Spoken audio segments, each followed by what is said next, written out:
ഇടയ്ക്ക് ഞാൻ സൂചിപ്പിക്കുകയാണ്, ഈ അടുത്ത കഴിഞ്ഞ പെരുന്നാളിന്റെ അന്ന്, വലിയ പെരുന്നാളിന്റെ അന്ന് പലരും എന്നോട് മസ്അല ചോദിച്ചു. എന്താ മസ്അല ചോദിക്കുന്നത്? ഉദ്ഹിയ്യത്തിന്റെ മാംസം നമുക്ക് മുതലാളിമാർക്ക് കൊടുക്കാമോ?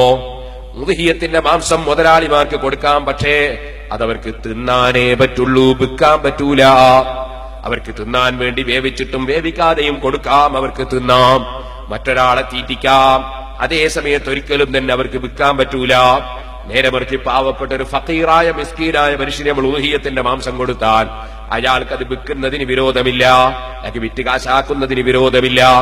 ഇതുപോലെ തന്നെയാണ് സുഹൃത്തുക്കളെ ഉദ്ഹിയ്യത്തറുത്ത വസ്തുവിന്റെ തോല്. ആ തോൽ ഒരിക്കലും തന്നെ ഉദ്ഹിയ്യത്തറുത്തവര് വിൽക്കാൻ പാടില്ല. അത് മദ്രസക്കും പള്ളിക്കും കൊടുക്കാൻ പാടില്ല. അത് പാവപ്പെട്ടവർക്ക് സദഖയായി കൊടുത്തേക്കണം. അല്ല, നിങ്ങൾ തന്നെ അത് ഉറക്കിട്ടിട്ട് നിങ്ങൾ തന്നെ ഉപയോഗിക്കുകയാണോ, അതിന് തെറ്റില്ല. നിങ്ങൾക്കതിൽ നിന്ന് തിന്നാവുന്നത് പോലെ നേർച്ചയല്ലാത്തതാണെങ്കിൽ നിങ്ങൾക്കത് ഉപയോഗിക്കാവുന്നതാണ്. പക്ഷേ നിങ്ങൾക്കത് വിൽക്കാൻ പാടില്ല. എന്നാ ഉസ്താദെ, ഞാനത് വിറ്റിട്ട് അതിന്റെ പൈസ ഞാൻ സാധുക്കൾക്ക് കൊടുത്തു, അതും പാടില്ല. നിനക്ക് വിൽക്കാൻ അധികാരമില്ല. സാധുക്കൾക്ക് കിട്ടിയാൽ അവർക്കത് വിൽക്കാം. എന്നാൽ അത് അറുക്കുന്നവർക്കും തോല് പൊളിക്കുന്നവർക്കും അതുപോലെ നുറുക്കുന്നവർക്കൊക്കെ കൂലിയായി കൊടുക്കാമോ? അതും കൊടുക്കാൻ പാടില്ല. അവർക്ക് കൂലി വേറെ കൊടുത്തേക്കണം. ഇത് കൂലിയായും കൊടുക്കാൻ പാടില്ല.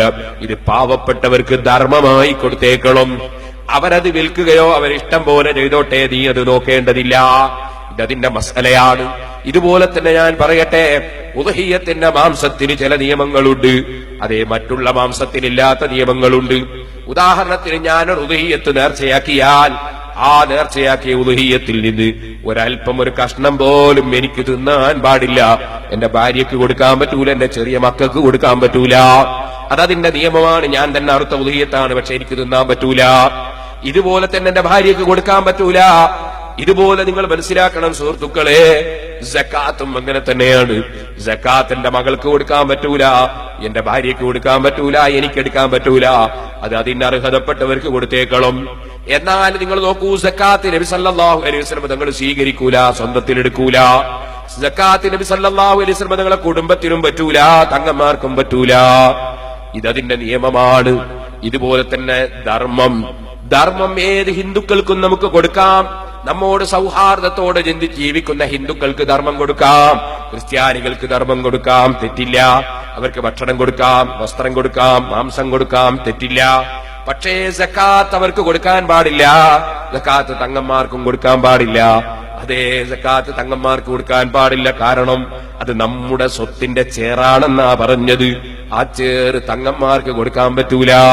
ഇതുപോലെ തന്നെ സുഹൃത്തുക്കളെ, നമ്മുടെ സമുദായത്തിലുള്ള ആളുകളുടെ സമ്പത്തിന്റെ ചേറ് മറ്റൊരു സമുദായത്തിലുള്ള വ്യക്തികൾക്ക് കൊടുക്കുന്നത് പാടില്ല. കാരണം നമ്മളെ ചേറ് മറ്റൊരു സമുദായത്തിന് കൊടുക്കുന്നത് മാന്യതയല്ലല്ലോ, ശരിയല്ലല്ലോ. ഇസ്ലാം മാന്യതയുടെ മതമാണ്, സൗഹാർദ്ദത്തിന്റെ മതമാണ്. സക്കാത്ത് ആ മുസ്ലിമീങ്ങൾക്ക് കൊടുക്കാൻ പറ്റൂല. ഇതുപോലെ തന്നെ നിങ്ങൾ മനസ്സിലാക്കണം, ബലിയറുത്ത മാംസം സാധാരണ മാംസം പോലെയല്ല. ബലിയറുത്ത മാംസം സാധാരണ മാംസം പോലെയല്ല. നമ്മൾ സാധാരണ നിലക്ക് ആട്ടിനെയറുത്താൽ, കോഴിയെറുത്താൽ, പോത്തിനെയറുത്താൽ അതിന്റെ മാംസം വേവിച്ചിട്ടും വേവിക്കാതെയും അമുസ്ലിമീങ്ങൾക്ക് കൊടുക്കാം. എന്നാൽ സുഹൃത്തുക്കളെ, ഇതുപോലെ ഒരു അമുസ്ലിം സഹോദരൻ ഒരു മുസ്ലിയാരെ കൊണ്ടൊരു കോഴി അർപ്പിച്ചു, ഒരു മൂമിനായ മനുഷ്യനെ കൊണ്ട് ഒരു ആട്ടിനെ അർപ്പിച്ചു.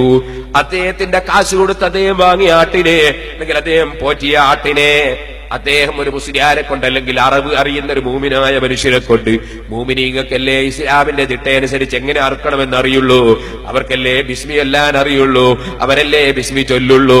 അങ്ങനത്തെ കുറെ സംഗതി ഉണ്ടല്ലോ, മതത്തിന്റെ ചില കർമ്മങ്ങൾ. ആ കർമ്മങ്ങൾ അനുസരിച്ച്, വിശ്വാസമനുസരിച്ചുള്ള ഒരു മൂമിനായ മനുഷ്യരെ കൊണ്ട് ഒരു മുസ്ലിം സഹോദരൻ കോഴി അർപ്പിച്ചിട്ട് ആ കോഴിയുടെ മാംസം നമുക്ക് തിന്നാൻ തന്നാൽ നമുക്ക് തിന്നുന്നതിന് കുഴപ്പമില്ല, തെറ്റില്ല. നമുക്ക് ഭക്ഷണം സ്വീകരിക്കുന്നതിന് തെറ്റില്ല. കഴുകിയത് ഇസ്ലാമിന്റെ നിയമപ്രകാരമാകണം, അറുത്തത് ഇസ്ലാമിന്റെ നിയമപ്രകാരമാകണം. എന്നാൽ അത് തിന്നുന്നതിന് നമുക്ക് തെറ്റില്ല. അത് അമുസ്ലിമിന് മാത്രമുള്ള നിയമമല്ല, മുസ്ലിമായ നമ്മൾ അറുക്കുകയാണെങ്കിലും ഇസ്ലാമിന്റെ നിയമപ്രകാരമായിരിക്കണമല്ലോ. അതുപോലെ തന്നെ കഴുകുന്നത് ഇസ്ലാമിന്റെ നിയമപ്രകാരമായിരിക്കണമല്ലോ. ഇരിക്കട്ടെ, അങ്ങനെ ഇസ്ലാമിന്റെ നിയമപ്രകാരം നമുക്ക് കിട്ടിയ മാംസം നമുക്ക് തിന്നാം. എന്നാൽ ഒരു മുസ്ലിം സഹോദരൻ അവന്റെ ദേവാലയത്തിൽ വെച്ച് ബലിയർപ്പിച്ച ഒരു കോഴി, അവന്റെ അമ്പലത്തിൽ വെച്ച് ബലിയർത്ത ഒരാട്, അതിന്റെ മാംസം നമ്മക്കവൻ തിന്നാൻ തരുവോ? തരൂല. തന്നാ തിന്നാൻ പറ്റുമോ? പറ്റൂല. എന്തുകൊണ്ടാണ് അവൻ തരാത്തത്? അവനറിയാം എന്റെ മതാചാര പ്രകാരം ബലിയെറുത്ത മാംസം മുസ്ലിമിന് കൊടുത്താൽ അത് മുസ്ലിമിയർക്ക് ഇഷ്ടപ്പെടൂല, അവര് തിന്നൂല, അവർക്കത് തിന്നാൻ പറ്റൂല. അതെന്റെ ദേവാലയത്തിലെ കർമ്മം നടത്തിയ മാംസമാണ്, അത് മുസ്ലിമിയർക്ക് കൊടുക്കുന്നത് ശരിയല്ല. അതുകൊണ്ട് അവര് നമുക്കതൊട്ട് തരികയില്ല, നമ്മളോട്ട് ക്ഷണിക്കുകയില്ല. ഇതുപോലെ തന്നെ സുഹൃത്തുക്കളെ, നമ്മളുടെ ബലിയർക്കലാണ് ഉദ്ഹിയ്യത്ത് എന്ന് പറയുന്നത്. അത് ബലിയറുക്കലാണ്. അതുകൊണ്ട് ആ ബലി പെരുന്നാൾ എന്ന് പേര് വന്നത്. ബലി പെരുന്നാൾ അത് ബലിയർക്കുന്ന പെരുന്നാളാണ്, ബലിയറുക്കുകയാണ്. ഈ ബലിയറുക്കുന്ന മാംസമാണ് ഉദ്ഹിയ്യത്തിന്റെ മാംസം. ആ മാംസം മുസ്ലിമീങ്ങളല്ലാത്തവർക്ക് വേവിച്ചാലും വേവിച്ചില്ലെങ്കിലും കൊടുക്കാൻ പാടില്ല, അവരെ കൊണ്ട് ഭക്ഷിപ്പിക്കാൻ പാടില്ല. കാരണം അത് നമ്മുടെ മതത്തിന്റെ ആചാരമായ ബലിയറുത്ത മാംസമാണ്. നമ്മുടെ മതത്തിന്റെ ആചാരം അവരെ കൊണ്ട് തീറ്റിക്കുന്നത് ഒരിക്കലും ന്യായമല്ല, മര്യാദയല്ല.